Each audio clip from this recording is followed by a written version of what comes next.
Hi, everybody. Welcome to Kino of Honor, that's Pop Culture. I'm your host, Sandman Shane Spoonie, along with my good buddy, the Honorable Jeff.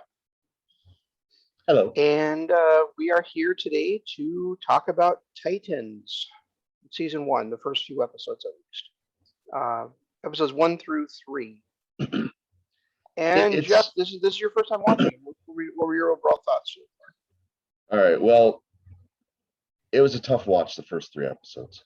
Really? It was. Okay. I had interest in it, but keep in mind my only exposure to Titans is the Teen Titans and Go Titans Go, the cartoons from when the kids are watching it. Sure. So I expected something different. I mean, I know it's a spin-off of Doom Patrol, but that led me to believe, hey, maybe I need to see Cyborg in here. There's going to be Cyborg. Well, it's actually other way around. Doom Patrol spun off of Titans. Oh, is it? Okay. I thought I read that it was a spin-off of Doom Patrol, but regardless, the expectation of what I thought I was getting to what I actually got was jarring to begin with. And then seeing Dick Grayson, I know comic book wise, I know like if you've ever played the Injustice games, you know Dick Grayson kind of turns to the dark side because him and Batman have different thoughts on how criminals should be punished. And to see that darker side of Dick Grayson in this was really kind of jarring the first time I saw it. And the first time I really saw it was in episode 2. Like you saw him fighting those whatever, and he beat the hell out of that one guy who was the kid toucher, and it was like, oh, okay, that's not Dick Grayson. But the first time I really saw this new darker side was in the second episode with the Hawk and Dove episode. At the end of it, when he just went like crazy. Yep. That. Go ahead. That was really jarring. But when I look at the Teen Titans and Go Titans Go, the only two characters that look like are even in this series are Robin and Raven. I actually have never seen the Teen Titans series or the Go Titans Go series. The kids watched them, so. So really, I mean, the only the Titans that I have experience with are from like the animated movie, the Teen Titans versus Justice League. So and that one did have like Starfire in it, and did have Raven in it, and did have Beast Boy in it. And we see Beast Boy just a little bit in these couple episodes here, but he will become a bigger part of the series moving on. But Hawk and Dove, I don't think Hawk and Dove are not in there, because they basically have their own like series in Marvel Comics, Yeah.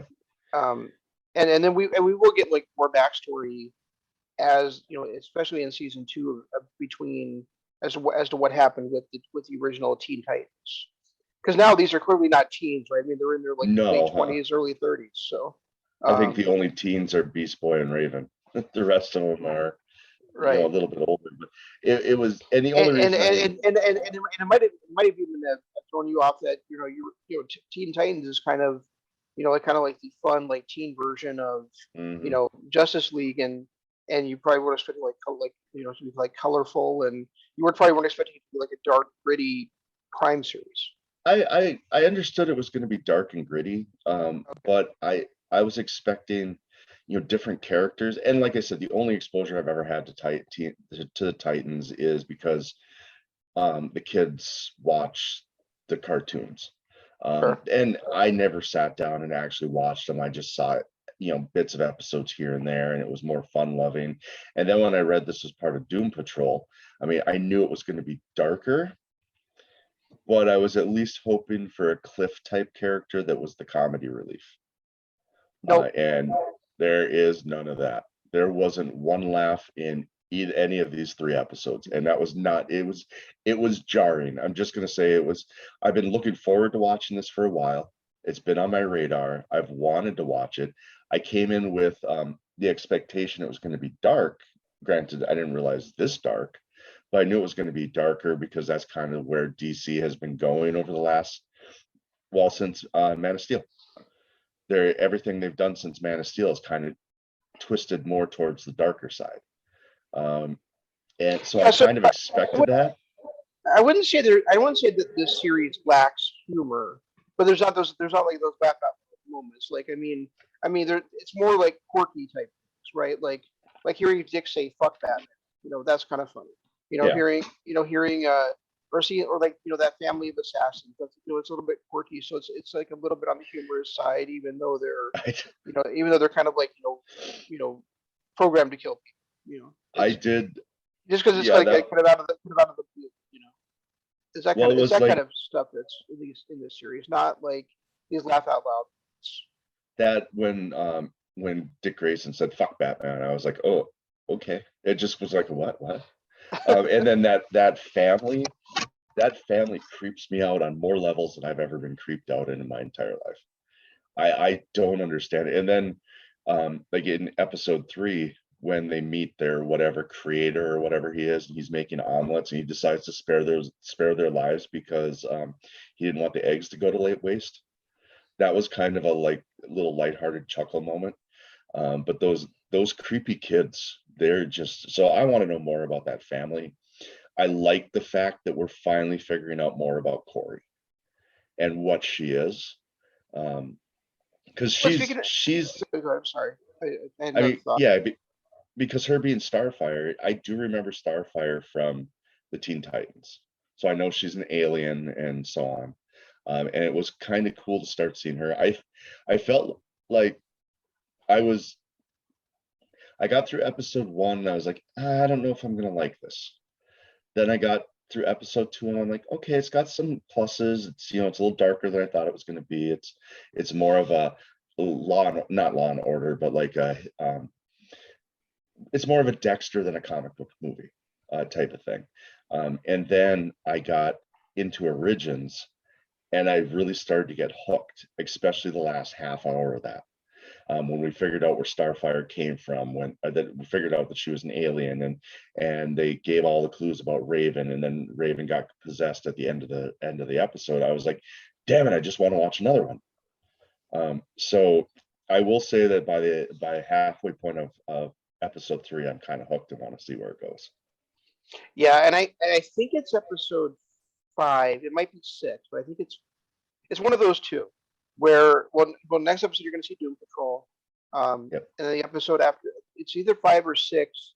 We're going to see Robin be Robin. So that kind of we see Jason Todd show up as Robin. So that also is it's like a nice turning point for the series. What I thought about is it's actually the another like humorous part I think in the series so far is watching a tiger steal a Still a video game. That was entertaining. And also that there was that awkward teen moment when Gar and Rachel met each other. yeah. I like your hair. We're like nicer like Yeah, there was that awkward moment too, and it's it's kind of fun watching the team get set up. Like Hawk is going to be a part of the future. You can just tell by his hatred between him and Dick that there's something in him that's going to feel like he owes Dick, and I just see that coming at some point. I don't know how. who does Hank? Hank, yeah. Okay. Like he's going to become partners with them because there's some kind of um, thing inside him that's like saying needing to team up with Dick. It's weird how it's weird the way that they come back together, but yeah, because I have seen all these things. Okay. But the other thing I wanted to say about Hank is the guy that plays him is going to be the new Jack Reacher, the Jack Reacher series on Amazon Prime. Yeah, I saw him and I kept trying to figure out where I knew him from, and I couldn't figure it out. But yeah, okay, yeah, that's probably where is the trailers from that. Yeah, and I'm excited about that because I think he fits the role of. I know you didn't read the books, Jeff, because they're books, but he actually fits the role of Jack Reacher a lot better than Tom Cruise does. I like this kid.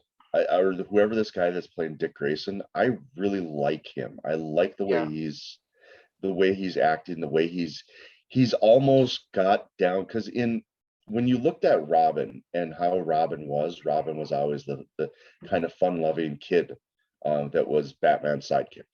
Like if you look at the video games and the animated shows, you never really saw the dark side. I mean, you did when Jason Todd came in, you did when, but as far as Dick Grayson, I never really saw the darker side to him.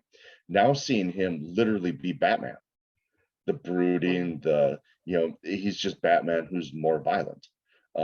It's a really good portrayal, and I don't know if you caught this, and it was kind of a quick glance. I didn't go back and look, but when Dick is talking to the that lady from Gotham that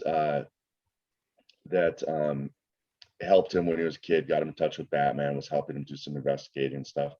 When he was talking to her, and when she was getting into the car in episode 3, and she told him that his partner was dead, whatever. Did you see the old guy that got into the car on the driver's side?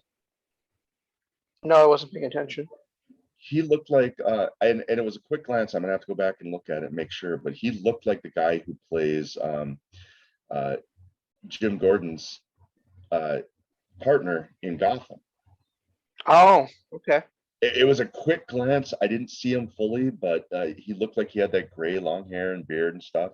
Wore the same, brown jacket that guy always wore in Gotham. So I'm gonna go back after this and see for sure if that was really him. But it was a quick glance. They didn't even show his face, just kind of a side view. But when I saw him, I'm like, holy crap! It just was one of those like, oh, I can't remember his name or anything, but yeah.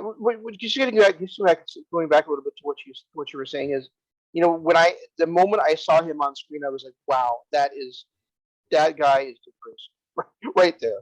I mean, and I mean, and I know, like, it's like, like just like one of these like first glance things, but I saw him on screen and I was like, wow, he embodies, the Dick Grayson from especially like the Night books so well, just in that, like, just his look, just his presence on screen, his demeanor, it just really felt like modern day Dick Grayson.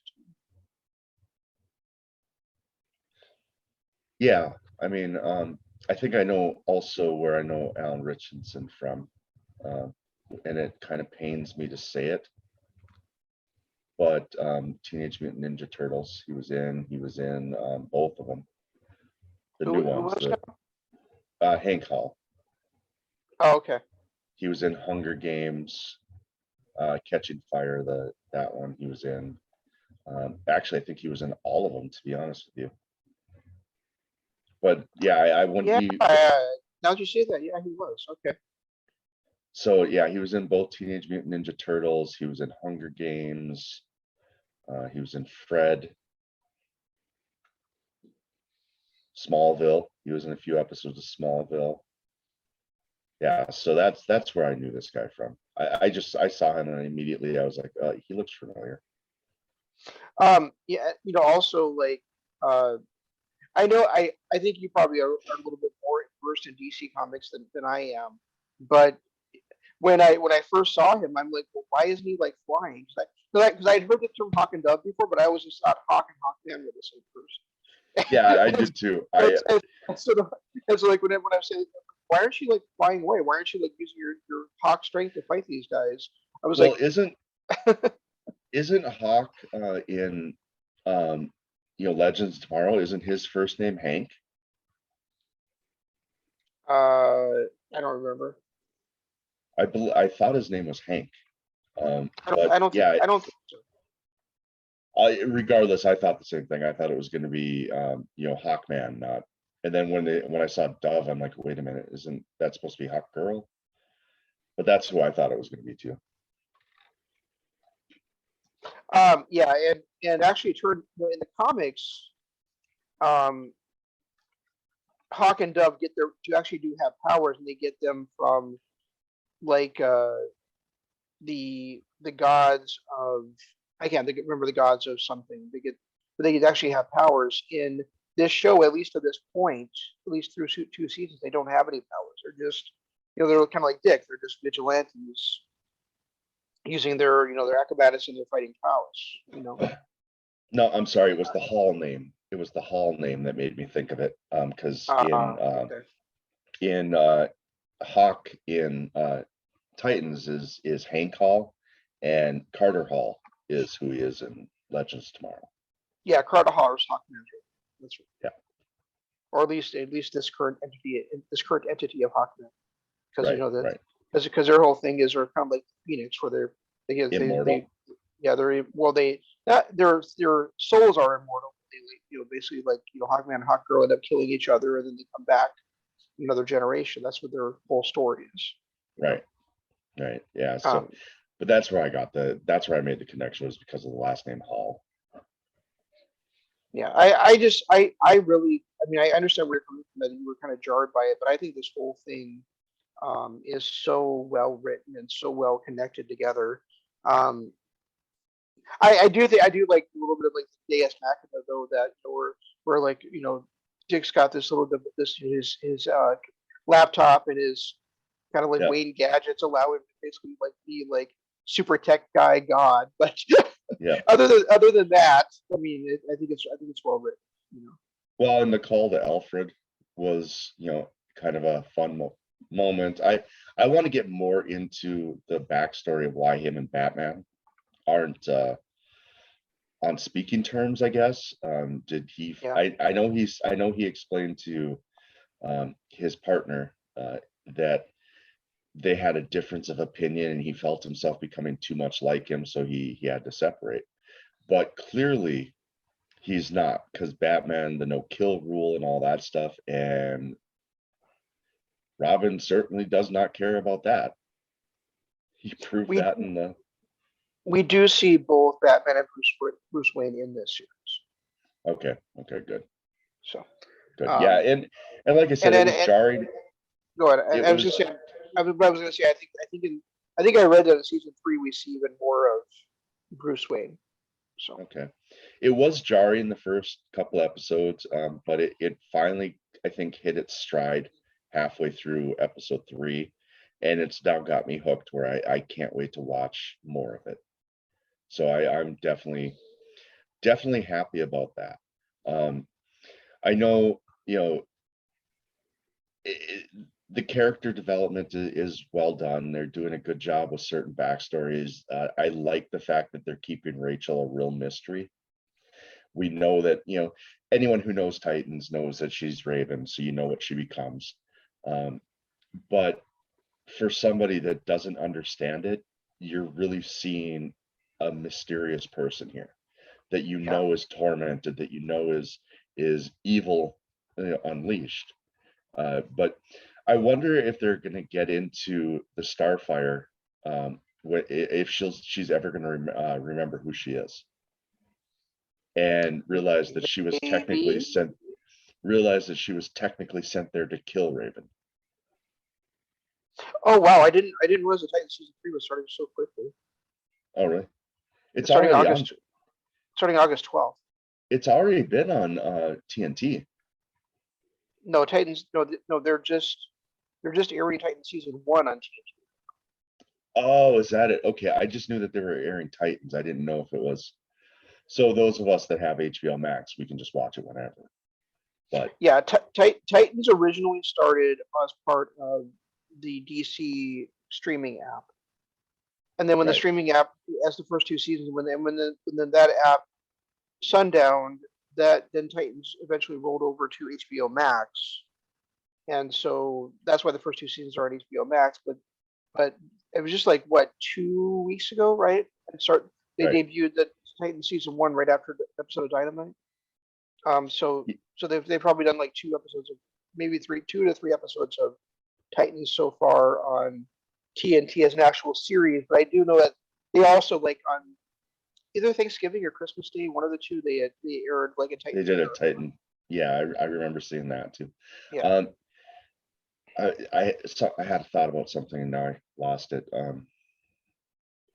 Oh, are they the only thing that seems to be missing from the HBO Max app as far as DC stuff goes is the Arrowverse.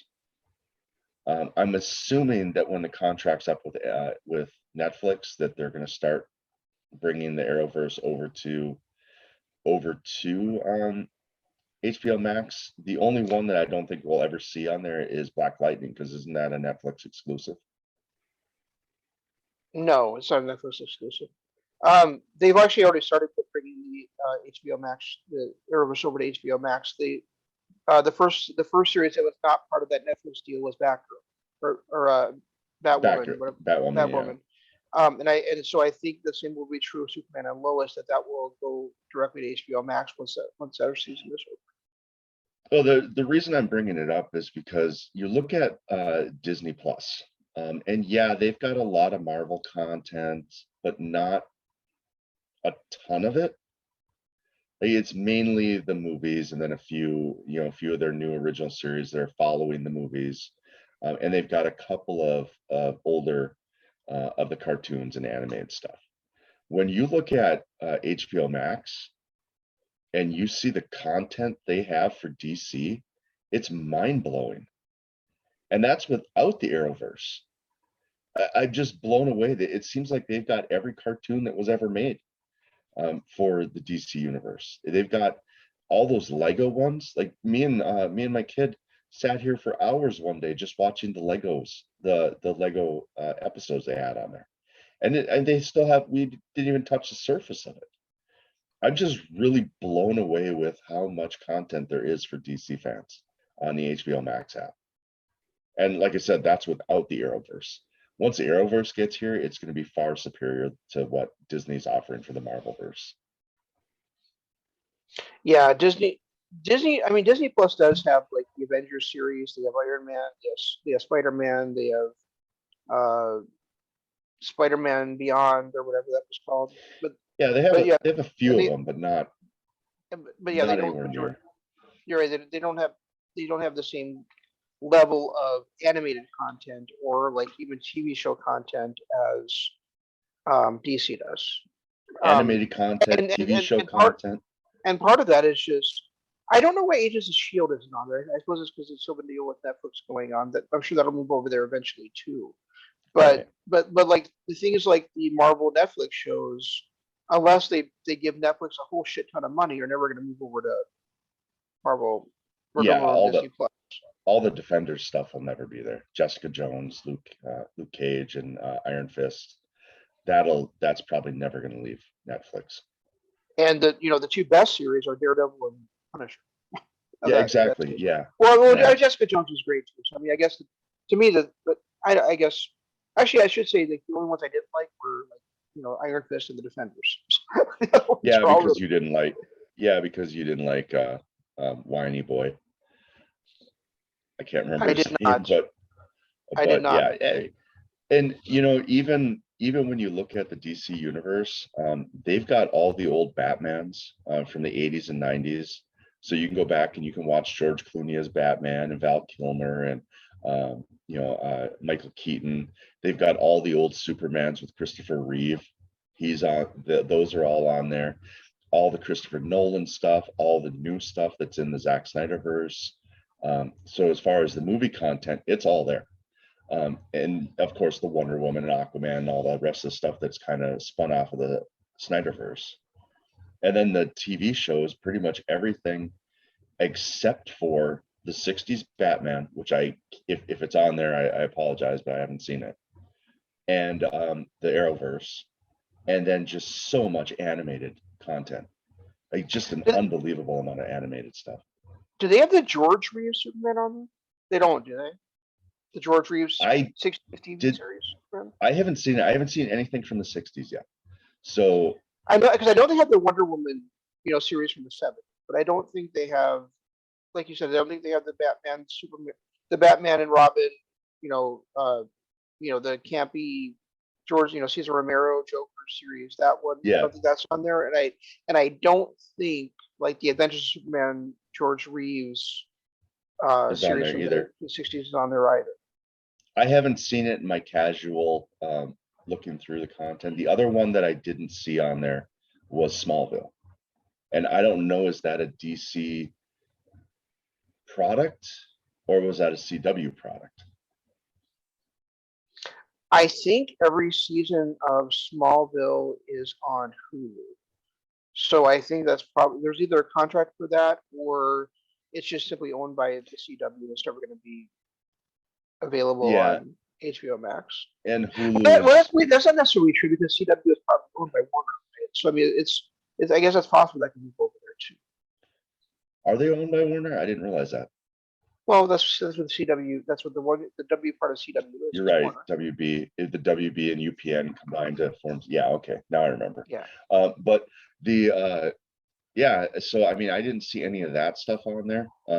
But I'm thinking that that could be a lot like the Arrowverse, where maybe they had an exclusive contract for so many years with Hulu to air it, because it's Speaking, still. actually, go ahead. Sorry. I mean, this HBO Max app is still fairly new.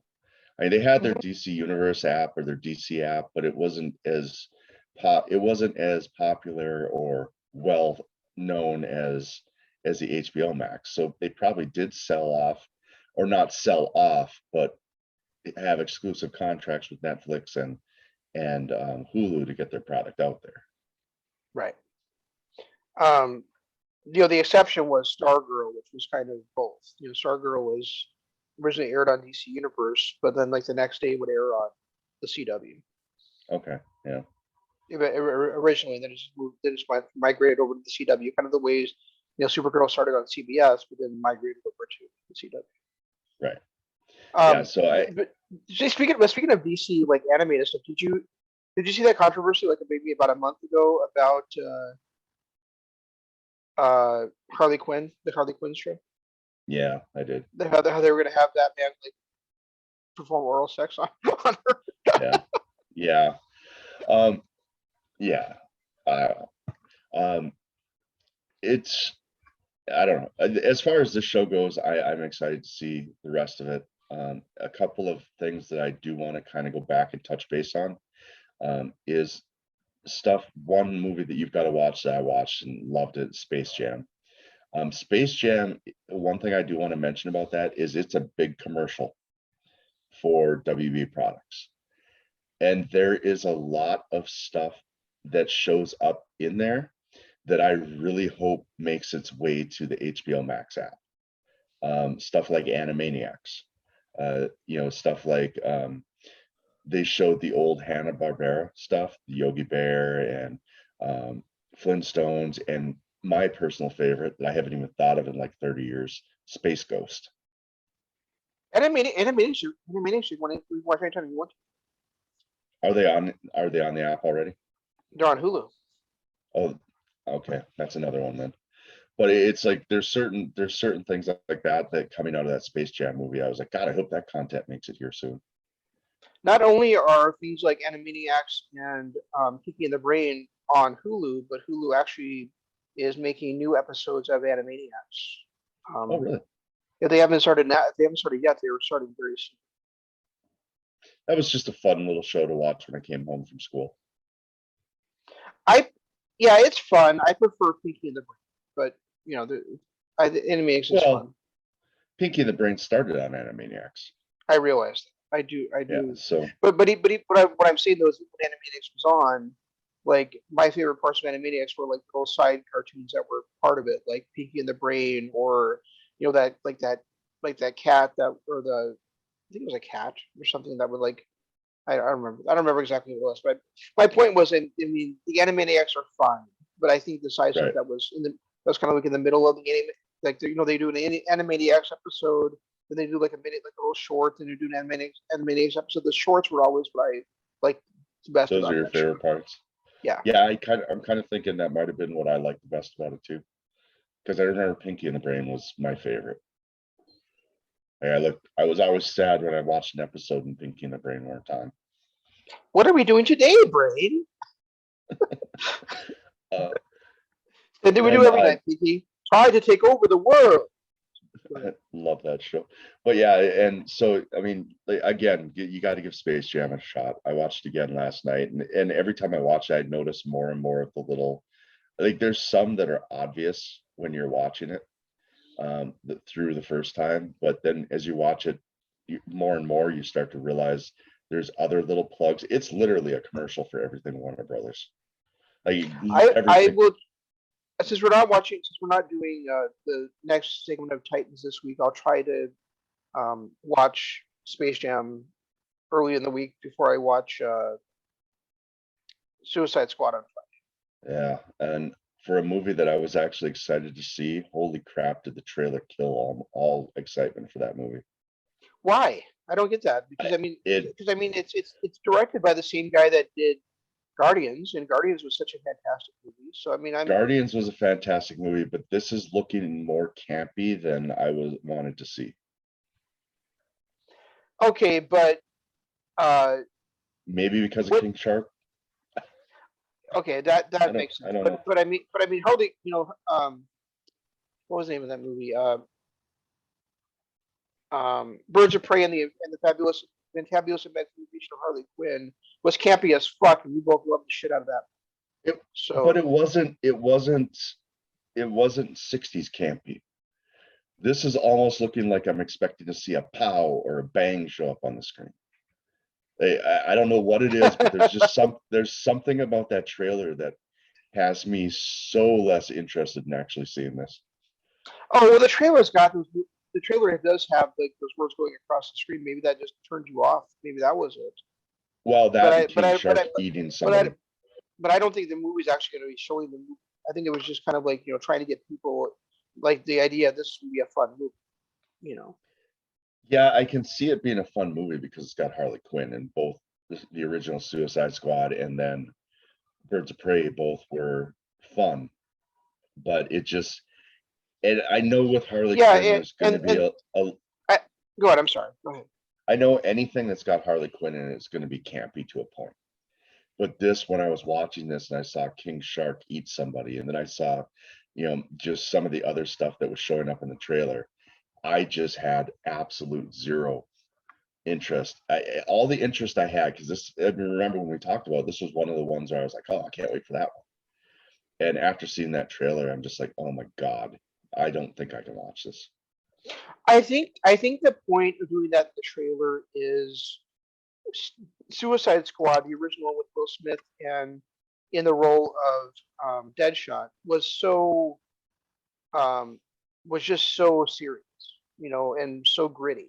And I think the idea here is letting people know this is going to be a more fun movie than that one was. And I think like adding in um uh fuck what the hell is his name now? Can't think of his name. Um, anyway, but adding in the guy that's played Deadshot this time around, or adding in John Cena as Peacemaker and stuff. I think it's gonna be a lot of fun. And I'm also looking forward to seeing this John Cena series spun off from this called Peacemaker too.